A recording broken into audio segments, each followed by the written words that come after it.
ഇന്നത്തെ ഒരു വീഡിയോ എന്ന് പറഞ്ഞാൽ ഞങ്ങളുടെ അജിക്കൂട്ടൻ്റെ ബർത്ത്ഡേ പ്രമാണിച്ചിട്ടുള്ളൊരു വീഡിയോ ആണ്. അപ്പോൾ അജിയും ഞാനും അതുപോലെ തന്നെ തോമാച്ചനൊക്കെ കൂടിയാണ് ഇന്നത്തെ ഒരു അജിയുടെ ബർത്ത്ഡേ സ്പെഷ്യലായിട്ട് ഉള്ളൊരു ദിവസം ആരംഭിച്ചത്. പള്ളിയിൽ രാവിലെ കഴിഞ്ഞ് വന്നതിന് ശേഷം ഞങ്ങളൊരു സ്ഥലത്തേക്ക് കറങ്ങാമെന്ന് വെച്ച് പോയി. മാളയിൽ നെയ്തുകുടി എന്ന് പറയുന്ന ഒരു പുഴകളാലൊക്കെ സമൃദ്ധമായിട്ടുള്ളൊരു സ്ഥലത്തേക്കാണ് ഞങ്ങൾ യാത്ര പോയത്.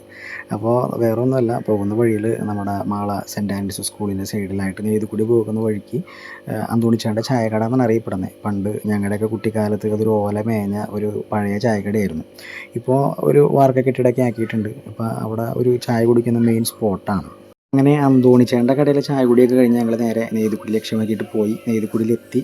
നെയ്തുകുടി എന്ന് പറഞ്ഞു കഴിഞ്ഞാൽ പുഴകളാൽ സമൃദ്ധമായിട്ടുള്ളൊരു നാടാണ് നെയ്തുകുടി, ചുങ്കം എന്നൊക്കെ പറയുന്നത്. അങ്ങനെ നെയ്തുകുടി പാലത്തുമ്പോൾ വണ്ടി വെച്ചിട്ട് ഞങ്ങൾ താഴെ പുഴയുടെ സൈഡിലേക്കൊക്കെ പോകാനുള്ളൊരു പ്ലാനിങ് ആയിരുന്നു. അപ്പോൾ ഈ പാലം എന്ന് പറയുന്നത്, നെയ്തുകുടി പാലം എന്ന് പറയുന്നത് ഇപ്പോൾ കൊമ്പത്തുകടവ് എന്ന് പറയുന്ന ഒരു കരയുമായിട്ട് ബന്ധിപ്പിക്കുന്ന ഒരു പാലമാണ്. അപ്പോൾ അതുകൊണ്ട് മാളയും കൊമ്പത്തുകടവും തമ്മിൽ ഇപ്പോൾ പാലം വന്നതിന് ശേഷം ഒരു റോഡ് ഗതാഗതമായി. അതിനു മുമ്പ് വരെ അവിടെ വഞ്ചിക്കുള്ള കടത്ത് ഗതാഗതമായിരുന്നു. പാലത്തിൻ്റെ അടിയിൽ എന്താ പറയുക, അസാധ്യമായിട്ടുള്ളൊരു നല്ല വൈബ് കിട്ടുന്നൊരു സ്ഥലമാണ്. കാരണം ഒരുപാട് തണലും കണ്ടൽക്കാടുകളും ഒക്കെ ആയിട്ട് കണ്ടൽക്കാടുകളാൽ സമൃദ്ധമാണ് ഈ പറയുന്ന ഈ പുഴയുടെ സൈഡും അല്ലെങ്കിൽ പുഴയുടെ ഈ ചിറകിട ഭാഗങ്ങളൊക്കെ. ഒരുപാട് തണലും ഒരുപാട് കാഴ്ചകളും തരുന്നതാണ്. ഫോട്ടോഷൂട്ടുകളൊക്കെ എടുക്കാൻ പറ്റിയൊരു സ്ഥലം കൂടിയാണ് ഈ പറയുന്ന ഈ നെയ്തുകുടി പാലത്തിൻ്റെ അടിയിലുള്ള ഈ ഒരു ഭാഗങ്ങൾ. നടന്ന് കാണുകയാണെങ്കിൽ തന്നെ ഒരുപാട് കാഴ്ചകളുണ്ട്. അപ്പോൾ ഈ ഇടതുവശത്ത് കാണുന്നത് പുഴയാണ്. ഇതിൻ്റെ വലതുവശത്ത് കാണുന്നതെല്ലാം ചെമ്മീൻ കെട്ടുകളാണ്. ചെമ്മീൻ വളർത്തുന്നതും അല്ലെങ്കിൽ ഈ പുഴയിൽ നിന്ന് തൂമ്പ് ഒക്കെ വഴി, തൂമ്പ് എന്നാണ് പറയുക, പുഴയിൽ നിന്ന് ചെമ്മീൻ കയറ്റുന്ന ഭാഗത്തിന്. അപ്പോൾ ആ ചിറയിലൂടെയൊക്കെ നടക്കുന്ന ഈ കാഴ്ചകളാണ് ഈ കാണുന്നത്. ചെമ്മീൻ അല്ലെങ്കിൽ മത്സ്യബന്ധനമൊക്കെ മെയിനായിട്ട് നടക്കുന്നൊരു ഏരിയ കൂടിയാണ് ഈ പറയുന്ന നമ്മുടെ നെയ്തുകുടി ഭാഗങ്ങൾ അല്ലെങ്കിൽ ചുങ്കം എന്ന് പറയുന്ന ഭാഗങ്ങളൊക്കെ. മാള പ്രദേശങ്ങളിൽ പുഴയോര മേഖലകളാണ് ഈ പറയുന്ന നെയ്തുകുടിയും അതുപോലെ തന്നെ പുയ്യ, കൃഷ്ണൻകോട്ട അങ്ങനെയൊക്കെ ഉൾപ്പെടുന്ന പുഴയോര മേഖലകൾ ഒരുപാടുണ്ടെങ്കിലും നെയ്തുകുടി എന്ന് പറയുന്ന സ്ഥലം നമുക്ക് കാഴ്ചയ്ക്ക് ഒരുപാട് കുളിർമ തരുന്നൊരു സ്ഥലമാണ്. കാരണം ഈ ഒരു അനുഭവം നമുക്ക് കുറച്ചും കൂടി പൊക്കത്തോട്ട് മാറിയിട്ടുള്ള സ്ഥലങ്ങളിലേക്ക് കിട്ടണമെന്നില്ല. ഈ കാണുന്നത് തൂമ്പാണ്. ഈ തൂമ്പ് എന്ന് പറഞ്ഞു കഴിഞ്ഞാൽ ഉപ്പുവെള്ളമുള്ള പുഴയോര മേഖലകളിലൊക്കെ സ്വന്തമായിട്ട് ചെമ്മീൻ കെട്ടുകളൊക്കെ ഉള്ളവർ പുഴയിൽ നിന്നും ചെമ്മീൻ അവരുടെ കെട്ടുകളിലേക്ക് കയറ്റി അതിനെ തക്കമനുസരിച്ച് വേലിയിറക്കവും വേലിയേറ്റമൊക്കെ നോക്കി ചെമ്മീനുകളെ അകത്ത് കയറ്റിയും അതുപോലെ തന്നെ ചെമ്മീനുകളെ വല വെച്ച് തക്കം നോക്കി പിടിച്ച് അതിനെ ഉണക്കിയും അല്ലെങ്കിൽ പച്ചയായിട്ടൊക്കെ കൊടുത്ത് മത്സ്യബന്ധന ജീവനം നടത്തുന്നവരുടെ ഒരു പ്രധാന ഉപജീവന മാർഗ്ഗമാണ് ഈ തൂമ്പും ചെമ്മീൻ കെട്ടൊക്കെ. അപ്പോൾ വളരെ മനോഹരമായിട്ടുള്ള കാഴ്ചകളാണ്. അപ്പോൾ തൂമ്പ് എന്ന് പറയുന്നതെന്ന് വെച്ച് കഴിഞ്ഞാൽ ഇപ്പോൾ നമ്മൾ ഈ നെയ്തുകുടി ഭാഗത്ത് ഇപ്പോൾ ഈ പോയ സ്ഥലത്ത് തൊട്ട് ഓരോ ചെമ്മീൻ കെട്ടുകളും ഓരോ തൂമ്പുകളാണ്. തൂമ്പും കുഴി എന്നൊക്കെ പറയാം. അപ്പോൾ ആ തൂമ്പും കുഴി എന്ന് പറയുന്ന ആ ഒരു വെള്ളം ഒഴുകുന്ന ആ ഒരു തടയണയുടെ ഉള്ളിൽ നല്ല താഴ്ചയൊക്കെ ഉണ്ടാവും എന്നാണ് പറഞ്ഞു കേട്ടിരിക്കുന്നത്. അപ്പോൾ നമ്മൾ അങ്ങോട്ടൊക്കെ പോവുകയാണെന്നുണ്ടെങ്കിൽ അവിടെയൊക്കെ സൂക്ഷിച്ച് അത് മറികടക്കാനായിട്ട് ശ്രമിക്കുക. അല്ലെങ്കിൽ ചിലപ്പോൾ അവിടെ ഒഴുക്കും അത് കാലങ്ങളായിട്ട് വെള്ളങ്ങൾ കയറ്റം ഇറക്കിയൊക്കെ ചെയ്യുന്നതുകൊണ്ട് നല്ല താഴ്ച ഉണ്ടാവും. അപ്പോൾ അതൊക്കെ ശ്രദ്ധിക്കേണ്ട കാര്യങ്ങളാണ്. അപ്പോൾ ഈ തൂമ്പും കുഴിയുടെ ഒരു സിസ്റ്റം എന്ന് പറഞ്ഞു കഴിഞ്ഞാൽ ചെമ്മീൻകെട്ട് സ്വന്തമായിട്ടുള്ളവർ തൊട്ടടുത്തുള്ള പുഴയിലേക്ക് ഉള്ള ഭാഗത്തേക്ക് ആ ചിറയെ കുറച്ച് പൊട്ടിച്ച് അതിലൊരു തടയണ പോലത്തെ ഒരു സംഭവം വയ്ക്കും. അത് ആണ് തൂമ്പും കുഴി എന്ന് പറയുക അല്ലെങ്കിൽ തൂമ്പ് എന്ന് പറയുക.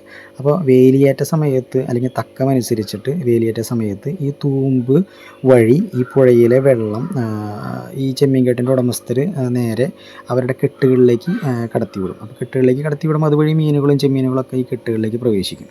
അങ്ങനെ തൂമ്പുകളിലേക്ക് കയറിയ വെള്ളം പിറ്റേന്ന് വെയിലിറക്ക സമയത്തൊക്കെ പുഴയിലേക്കൊരു വല വെച്ച് ആ തൂമ്പിലൊരു വല വെച്ച് അതിനെ പുറത്തേക്ക് കടത്തി വിടുമ്പോൾ അതിൽ കയറിയ മീനൊക്കെ അവർക്ക് പിടിച്ചെടുക്കുന്ന ഒരു രീതിയാണ് അവിടെ ഉള്ളത്.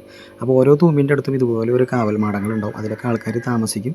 അപ്പോൾ അവരുടെ വല വയ്ക്കുമ്പോഴേക്കുള്ള കയറിയിരിക്കാനും അല്ലെങ്കിൽ രാത്രി സ്റ്റേ ചെയ്യാനൊക്കെ ഉള്ള ഷെഡുകളാണ് ഈ കാണുന്നത്. അപ്പോൾ ഈ കാണുന്നത് ഈ ഒരു വിളക്കാണ്. അതായത് മണ്ണെണ്ണ വിളക്ക് പോലത്തെ ഒരു വിളക്കാണ്. ഈ വിളക്കാണ് വേലിയേറ്റ സമയത്ത് നമ്മുടെ തൂമ്പിൻ്റെ അകത്തേക്ക് വെള്ളം കിടത്തി വിടുമ്പോൾ രാത്രിയൊക്കെയാണ് തക്കുന്നുണ്ടെങ്കിൽ ഈ വിളക്ക് തൂമ്പുകുഴിയുടെ ഫ്രണ്ടിൽ ഞാട്ടിയിടുക. അപ്പോൾ ആ വിളക്കിൻ്റെ പ്രകാശത്തിൽ ചെമ്മീനുകളും മീനുകളൊക്കെ അതിനെ ആകർഷിച്ചു കൂടി ഈ തൂമ്പിലേക്ക് കയറാനുള്ള അല്ലെങ്കിൽ കെട്ടിലേക്ക് പ്രവേശിക്കാനുള്ള ഒരു സാധ്യതയുണ്ട്. അപ്പോൾ അതിനാണ് അതൊക്കെ ഉപയോഗിക്കുന്നത്. അങ്ങനെ ഒരുപാട് ഷെഡുകളും അതുപോലെ തന്നെ ഒരുപാട് തൂമ്പുകളും അതുപോലെ തന്നെ തൂമ്പും കുഴികളും ചെമ്മീൻ കെട്ടുകളൊക്കെ ഉള്ളൊരു മേഖലയാണ് ഈ പറയുന്ന ഈ നെയ്തുകുടി. നടന്ന് കാണുകയാണെന്നുണ്ടെങ്കിൽ ഒരുപാട് കാണാനുണ്ട്. അപ്പോൾ നിങ്ങൾക്കൊക്കെ വന്ന് കാണാൻ പറ്റുന്ന ഒരു സ്ഥലമാണ്. ഒരുപാട് ഫോട്ടോഷൂട്ടുകളൊക്കെ എടുക്കാൻ പറ്റിയ സ്ഥലമാണ്. അത്യാവശ്യം നമുക്ക് എന്താ പറയുക, ഒരു തിരക്കുള്ള സ്ഥലങ്ങളിൽ നിന്നൊക്കെ മാറി ഒരു നല്ല മനസ്സിന് കുളിർമ കിട്ടുന്നൊരു സ്ഥലം കൂടിയാണ്.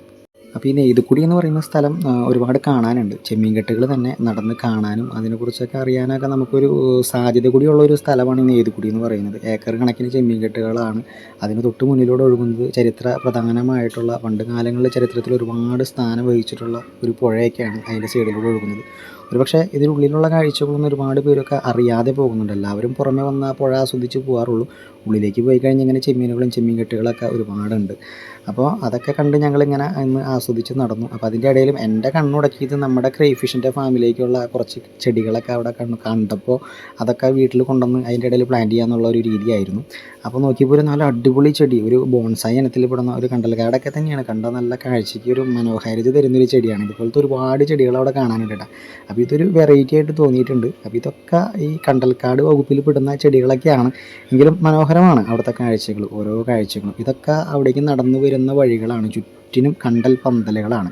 അതിൻ്റെ ഇടയിലൂടെ ഞങ്ങളിങ്ങനെ നടന്നു. ഫോട്ടോഷൂട്ടിനൊക്കെ പറ്റിയ സ്ഥലമാണ്. അപ്പോൾ നെയ്തുക്കുടി കാണാത്തവരും നെയ്തുക്കുടി വഴിയൊക്കെ പോയിട്ട് ഇങ്ങനെ ഈ പുഴയുടെ ഭംഗിയൊക്കെ ആസ്വദിക്കാതെ പോയവർക്കൊക്കെ അവിടേക്കൊക്കെ ഇറങ്ങി ആസ്വദിക്കാവുന്നതൊക്കെയാണ്. അപ്പോൾ ഒരുപാട് കണ്ടൽക്കാടുകൾ, സംരക്ഷണ ഇനത്തിലുള്ള കണ്ടൽക്കാടുകളൊക്കെ ഉണ്ടെന്നുണ്ടെങ്കിലും നമ്മൾ മനോഹരമായിട്ട് പോവുക, വരിക, അതിനൊക്കെ ഒരു ദോഷം വരാത്ത രീതിയിലൊക്കെ പോയി ആസ്വദിക്കുക. അതിന് പറ്റിയൊരു മേഖലയാണ് ഈ മാളയിലുള്ള നെയ്തുക്കുടി എന്ന് പറയുന്നത്. വന്നു കഴിഞ്ഞാൽ കാണാൻ ഒരുപാട് സ്ഥലങ്ങളുള്ളൊരു ഏരിയ ആണ്. അങ്ങനെ നെയ്തുക്കുടി പരിപാടി അവസാനിപ്പിച്ച് ഞങ്ങൾ തിരിച്ച് വീണ്ടും വീടുകളിലേക്ക് പോരുന്നതിന് മുമ്പ് അജിയുടെ തന്നെ വീണ്ടും ചിലവ് തന്നെയായിരുന്നു. ബർത്ത്ഡേ ആയിരുന്നു അജിയുടെ. അപ്പോൾ അജിയുടെ ബർത്ത്ഡേ ചിലവ് ഞങ്ങൾ നെയ്തുക്കുടിയിൽ ആഘോഷിക്കുന്ന കാഴ്ചകളാണ് കണ്ടത്.